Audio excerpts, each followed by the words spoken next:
Just as we have a notation for music, we have a notation for language, we have a notation for dance, we came up with a notation for juggling. And the really cool thing was that there was some unexpected mathematics underneath that then let us predict the existence of juggling tricks that, as far as we knew, had never been done before. Well, the one I'm going to talk about is called siteswap. If you go on the Wikipedia page, it does have a couple of alternative names. But really the place to start is with a little bit of juggling so that you can see what it is we're trying to capture. I'll just do 3 to start with, and a lot of people think that they'll go in a circle, but in fact the easiest thing to do is to throw them so that they all come down in the same order.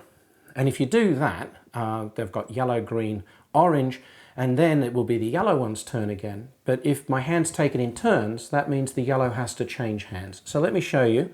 Yellow with this hand, green with that hand, orange with this hand. So yellow, green, orange, yellow, green, orange, yellow, green, orange, yellow, green, orange. And you'll see that they have to change hands because the balls are taking it in turns, and so are my hands. And so it just works out that that's the way it goes. So the first thing to be able to do is at least to be able to describe that juggling pattern in any notation that you use, and then think to yourself, well, can I then also describe other ones? So what I'm going to do is I'm going to have my left hand here and my right hand here, and I'm going to have time running in this direction. So imagine that I'm walking forwards as I juggle, and this more or less is where my left hand is, and this more or less is where my right hand is. I'm going to leave out some of the detail of my hands moving from side to side, but I'm going to say, as I'm walking forwards, I'm going to throw with the right hand from here, and that ball's going to go over to the other hand. I don't know when that ball's going to come down, but it's going to go over to the other hand. And a moment later, I'm going to throw with the left hand, and then a moment later, I'm going to throw with the right hand, and then I'm going to throw with the left hand, then I'm going to throw with the right hand, and then with the left hand. And I've got this rhythm about the whole thing, this constant metronomic beat going on here. So I'm going to put the colours onto here now. So this one was with the yellow ball, and this will also show you that they have to change hands, because if I throw the yellow one here, and then I'll throw the green one next, and then I'll throw the orange one next, and then I've got to throw the yellow one here. So it has to be in the other hand. And in truth, it comes down a little bit before that. So if we look at when it comes down, it might come down there, and then it's in my hand for that moment there. So there's the yellow ball going across to that hand there. And then the green ball does the same thing. It goes over here in that direction, and then it's in my hand for a while there. So that will be the green ball there. And then the orange one gets thrown, it goes across to the other hand. And so that's over here in this hand, and then that's the orange ball being thrown. And then the yellow one again, and then the green one again. And then the orange one again. And in fact, what we end up with here is a plait. And if you juggle and walk forwards, or more particularly juggle and walk backwards, and look at the paths that the balls leave in the air, they literally form a braid. It's ephemeral because the balls don't actually leave the trails behind, but if you could imagine that. And a guy called Henry Segerman has made 3D printed models of juggling tricks that are then pushed through time, pushed through space, so you can see the intermingling, interleaving of the balls. But here, what's happening now is you can see that with 3-ball juggling, what's happening is I throw the yellow ball, green ball, orange ball, then I throw the yellow one again. So the length of time from that throw of the yellow ball to that throw of the yellow ball is 3 beats of the clock, 3 ticks of the underlying metronome. So if you've got this tick and it goes yellow, green, orange, then the yellow ball will be thrown every 3rd time. So it's every 3rd beat that the yellow ball gets thrown. Another little comment about this is that the actual flight time, the time that the ball spends in the air, it has to be less to allow for some time in the hand. What we call the hold of the juggling ball, and that's the dwell, the time that it's in the hand. And then we have the flight time here, and you'll see the flight time is a little bit less than this time that it takes the balls to cycle around. And this is what we call the cycle time. These names are not universally agreed. Some people call it the beat time, some people call it the underlying native time.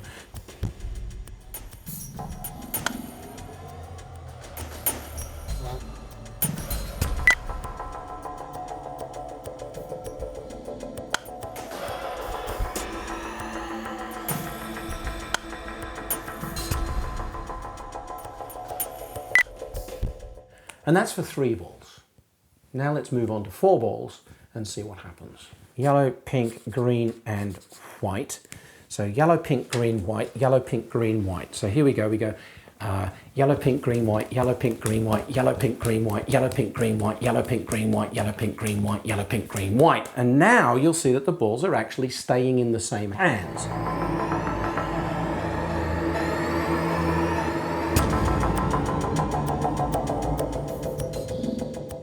So let's actually draw the diagram for 4 balls. I've got left hand and right hand. Throw it here, throw it here, throw it here, throw it here, throw it here. And I've got yellow, pink, green, white. And look, the yellow, it's the yellow's turn and it's the right hand's turn again.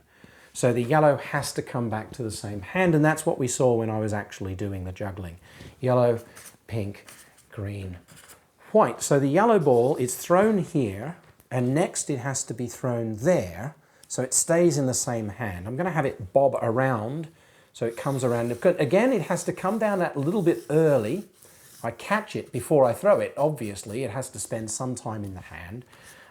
For simplicity, we often assume that that catch is exactly halfway between. In practice, it's not. In practice, your hand is full for more than half the time, because the only time you can control a juggling prop is while you're holding it. So you tend to hold it for as long as you can to give you the maximum control. But you can see here, the yellow ball comes and it's in hand. And then the green ball does the same thing. It bobs over the time that I'm holding the yellow ball, and then it's in the hand there for the green. And then the yellow ball gets launched again. And this is actually how it feels. It feels like you get these 2 balls bouncing over each other in the hand. And if I actually do yellow and green in the same hand here, you can see that they really do feel like they're bouncing one over the top of the other. It's almost like they're playing leapfrog. And in fact, if you turn this side on, you can see that they're playing leapfrog over each other. Although it's leapfrog through time, not leapfrog through space.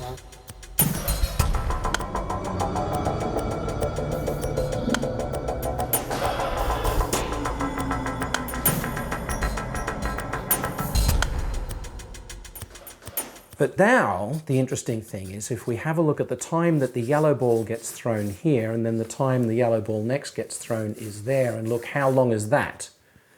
Well, I've got a beat here, and then I go 1, 2, 3, 4 beats. And you can see that that really is 4 beats of time from a throw of the yellow ball to the next throw of the yellow ball. And they're all doing the same thing. So they will all have a 4-beat cycle. In a moment, I'm going to talk about throwing the balls to different heights. At the moment, they're all doing the same thing. So at the moment, I can say that the pattern has 4 beats between throws, but shortly, I'll talk about an individual throw being 4 beats. Okay, so having seen 3 balls and 3 beats, 4 balls and 4 beats, we can fairly obviously go on and do 5 and 6 and 7, and there's no real interest in that. We can go down and ask, what does it actually mean now based on this kind of diagram? Can I draw a diagram for 2 balls? And what does that then imply for the physical juggling and 1 ball and perhaps even 0 balls?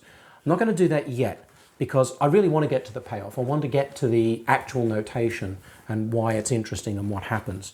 So I'm going to go back and I'm going to look at 4-ball juggling again. Yellow, pink, green and white. So that's what's going on there. And the yellow ball will be thrown next over here, and the pink ball will be thrown next over here, and the green ball thrown next over here, the white ball thrown next over here. We know that that's what's going on, but now let's cheat.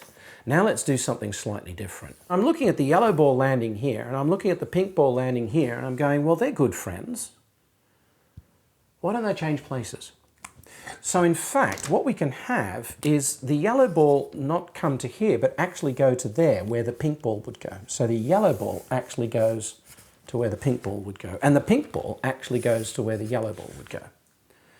So they exchange landing sites. They swap their sites. It is a site swap, which is where we get the name of the notation from. They are swapping the places that they go to. And that's great on the diagram. What does it mean physically? Well, if we look at this, the yellow would normally have this cycle time of 4, But now the time it's next thrown is 1, 2, 3, 4, 5 beats of time in the future. And the pink ball would be normally 1, 2, 3, 4, but in fact it's 1, 2, 3. It's 3 beats of time in the future. So what's happening is I'm doing lots of cycle time 4 throws. So I'm doing 4, 4, 4, 4, 4. And then suddenly, and without provocation, I'm doing a 5 and a 3 according to my diagram. And what's really nice is that actually turns out to be exactly the kind of throw that you do when juggling 5 balls, followed by exactly the kind of throw you do when juggling 3 balls. So what's predicted from the diagram turns out to be the case in reality. And if I demonstrate that, I need the yellow, pink, green and white in that order. So yellow, pink, green, and I'm going to do the yellow and the pink as the high and low, as the 5 and 3. So if I just juggle 4 for a while, and then I'm going to do the yellow ball high and the pink ball low, so we get counting down, so you know 3, 2, 1, 5, 3.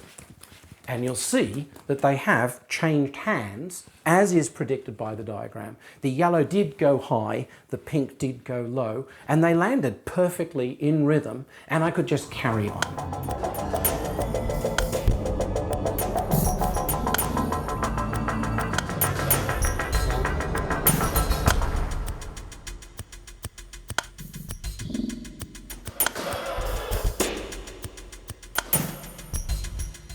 So the brilliant thing there is that the diagram lets us predict that this should work. And in fact, this is a juggling trick that's been known. And so now we can say, okay, well, it's possible to do a 4 and it's possible to do a 5, 3. We could have a look at pushing 2 of them, one later, and the other one has to be brought back more. So instead of having a 4, 4, 4, it becomes 5, 5, and then the 4 has to become a 2. So we end up with 5, 5, 2. And that can also be done. And now you can see a pattern building. So you look at these last numbers here, 4, 3, 2, and you predict that there's going to be a 1 here. All of these are 5s, and we get 5, 5, 5. And we predict that this should be possible. And we can do it just from the numbers. We can do it by drawing the diagram, and when we first did this, this was a juggling trick that we didn't know, and as far as I know, had actually never been done. When I took this to juggling conventions, people did not know it. After 4 months, people from America were trying to show it to me because it was a juggling trick that had just gone right round the world, from juggling club to juggling club to juggling club.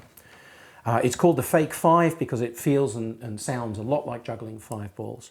And if I actually do it, here we go, so we get yellow, yellow, pink, green, white. So we do a single shot at this, starting with the yellow ball, counting 3, 2, 1, 5, 5, 5, 1. And those 3 high throws are exactly the kind of throw that you would do if you're juggling 5 balls. But hang on, what's this 1? What am I doing with the 1? And you may have noticed I did a zip across underneath. And we can actually show that on the diagram why that becomes inevitable.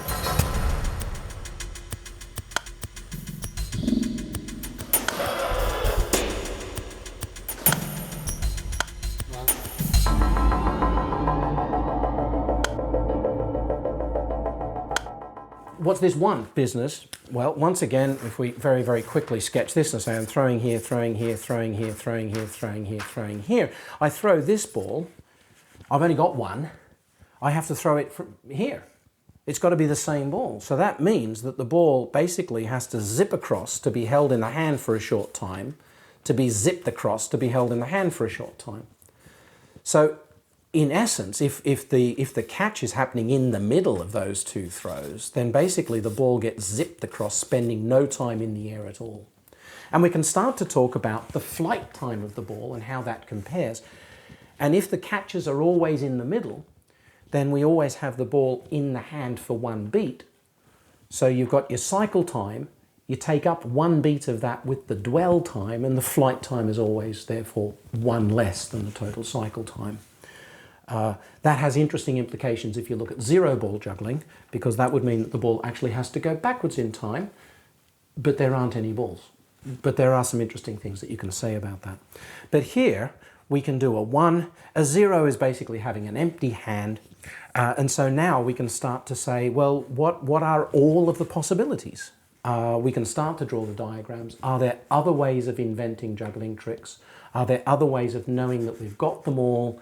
How does this help us find every possible juggling trick? When jugglers talk about the height of a ball, there are two possible things that they could mean. One is the physical height, but we also talk about the natural height of a 5-ball pattern, and we'll call that a height 5. The natural height of a 6-ball pattern, and we'll call that a 6. That varies according to the speed, but when you talk about the height of a ball, then you'll tend to mean the number of balls that you're juggling for that given physical height. So the term is often used interchangeably, which can be confusing. But once you use it often enough, it stops being something that you worry about. There are diagrams that help us, which are finite state diagrams. But I can show you a finite state diagram for every possible 3-ball juggling pattern where the height of throw never exceeds 5. So let's do that. What I do know is that there are 10 places to be. And as I draw this, you'll think, hang on, that's only 8. Well, I'm going to put an extra one here and an extra one here. And I'm going to start in a strange place. I'm going to start here, and I'm going to label that arrow as a 3. And the way you read this diagram is that you follow the arrow and write down the number, and that tells you the cycle time of the throw you're doing. So this tells you that I can do 3, 3, 3, 3, 3, 3, and that's good because that's the native 3-ball pattern. From there, I could also do a 4 and come back with a 2.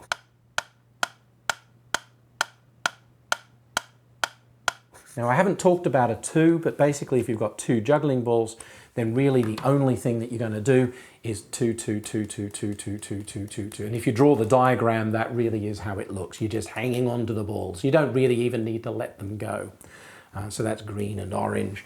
Okay, so having done that, if I do a 4, it turns out that I can actually do a 5 after that, if I choose. 2 going there. There's also a 1 coming back here. And if I stop for a moment and pull out some of the patterns that we've got here, 4, 4, 1 was one of the very, very earliest patterns that we ever found by using these techniques. And that's the one that I used to torture the really good jugglers at the European Juggling Convention. Because it's only 3-ball juggling. It looks a lot like a pattern that they know, which is called the box, but it's not. It's much easier, it's much lower, it's much cleaner, and every time I showed it to them and they tried to do it, they couldn't do it. So this was a great way of getting really good jugglers hooked on this idea. Where did you find this pattern? And so I could then start to talk about this. What does a 4-4-1 look like? 4-4-1, okay, so 4-4-1. What I have to do is I have to do a 4, and then a 4, and then a 1. Now I'll do that. I'll start with 3-ball juggling, and then I'll just do a single shot, starting with the orange ball. And so next time round, so we get 4-4-1. And I'll do it again, 1 shot, 4-4-1. And now if I do it constantly, we get 4-4-1, 4-4-1, 4-4-1, 4-4-1, 4-4. And if you watch, each ball goes everywhere. And that's the really cool thing about this pattern is all 3 balls are doing the same thing, but out of phase in such a way that they all meet together. And then in the middle of doing all of that, you can simply drop back to doing 3 balls and it just disappears. It's just a really cool, neat, clean pattern. And I love it particularly because it's one of the ones we found.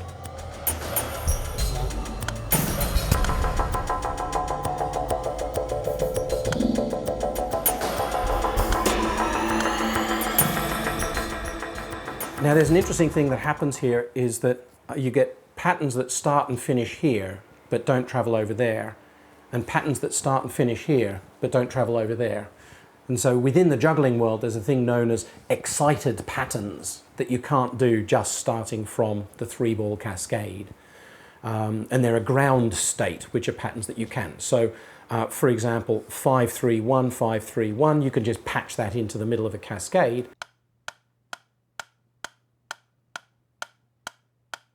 But 5-1-5-1, which is the 3-ball shower where the balls go in that cyclic pattern that everybody thinks they know is the way you juggle.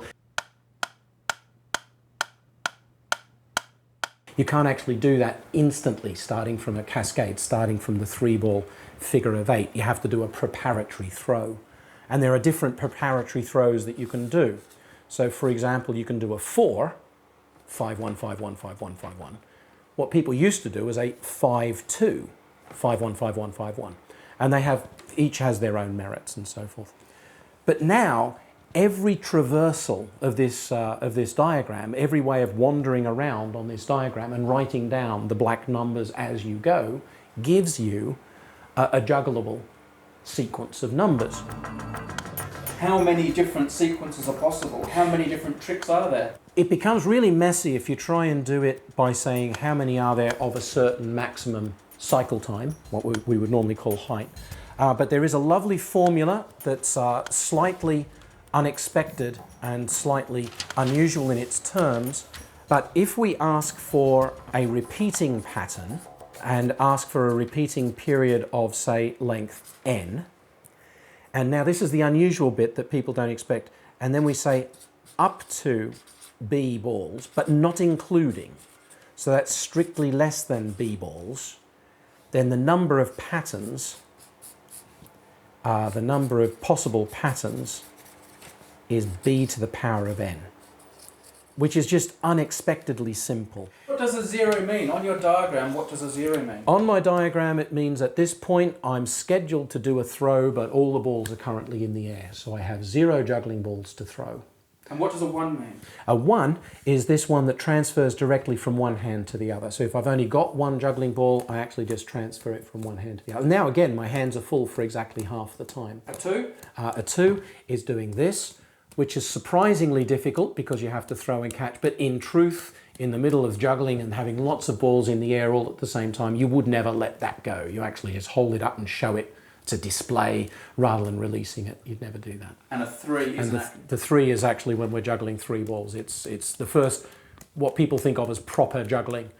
But when you look at the notation that we've got, the structure, the diagrams, the mathematics underneath it of how the patterns and timings work, this fits neatly and cleanly into the whole thing, as does this for 1 ball, as does this for 0 balls. What proportion of professional jugglers are into the math and the notation, and what percentage of them think this is just a nerdy way of looking at their art? It's fairly clear that almost everybody has heard of the notation, and it really is split fairly evenly. You know, it might not be 50-50, it might be 60-40, but there's a good proportion of people who actually can use this to communicate with each other, a slightly smaller proportion who can use this to devise notations.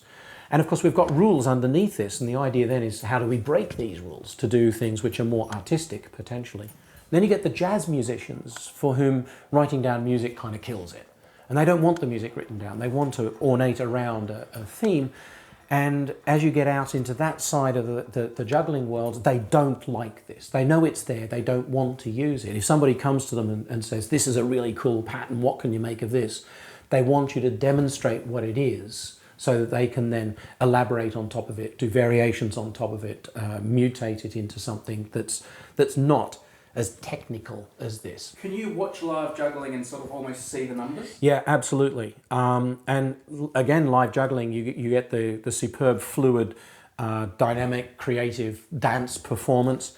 But then you look at it and go, okay, that was 4-4-1 done in a gorgeous way. And that was just 4-2 done in a very clever way. So I do pick out what the patterns are. And it's really interesting because it does then mean that I don't have to concentrate on some of the aspects of it. It frees up my brain to think about the rest of it. It's like chunking in maths. Once you get a particular skill really under control, it frees up your brain to think about the next phase. It's like playing a sport. Dribbling the ball in football, playing a forehand drive in tennis. It has to be totally mechanical, has to be totally as easy as breathing, so that it frees up your mind to think about the structure of the game, the structure of what's going on. And so it is when I watch juggling. I see the pattern and I have the site swap in my head of what they're doing, and that then lets me see more about what's going on and more of the detail underneath. You riffle them together is the way we say it. They sometimes do it on the table this way, you know, a casino dealer will do that. That's riffle. This is called overhand, and the other one I call smushing.